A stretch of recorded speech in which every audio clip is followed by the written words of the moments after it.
அந்த பேரரசர் தான் புலிகொடி பொறித்த மாந்தன் ராஜேந்திர சோழர். அவரது பிறந்த நாளை நாம் சிறப்பிக்கும் வகையில், அவரது புகழை உலகெங்கும் கொண்டு சேர்க்கும் வகையில், அவரது மிகப்பெரிய வரலாற்று சாதனையான வரலாற்றின் முதல் அதிரடிப்படை தாக்குதல் என அழைக்கப்படும் கடார படையெடுப்பை குறித்து நாம் இன்று காணப்போகிறோம். சும்மா இல்லை, அந்த காலத்தில் அந்த கீழ்த்திசையில் நிலவிய அரசியல், அதற்காக அவர் எடுத்துக்கொண்ட களங்கள், எப்படிப்பட்ட போர் வியூகங்கள், யுக்திகள், அதற்கு அவர் அமைத்த தளபதிகள், அதை பற்றி குறிப்பிடும் மெய்கீர்த்திகள், அது எந்த காலத்தில் நிகழ்ந்தது, என்று துவங்கியது, என்று முடிந்தது, இப்படி அனைத்து தகவல்களையும் அலசி ஆராய போகிறோம். தமிழ் மக்கள் அனைவருக்கும் தமிழன்பன் பிரசன்ன வெங்கடேசன் அன்பு வணக்கங்கள். இது நமது தமிழர் வரலாறு அறிவோம் வலையொலி பக்கம்.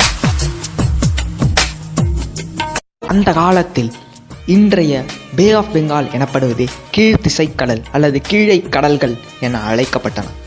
அந்த கீழை கடலுள் ஒரு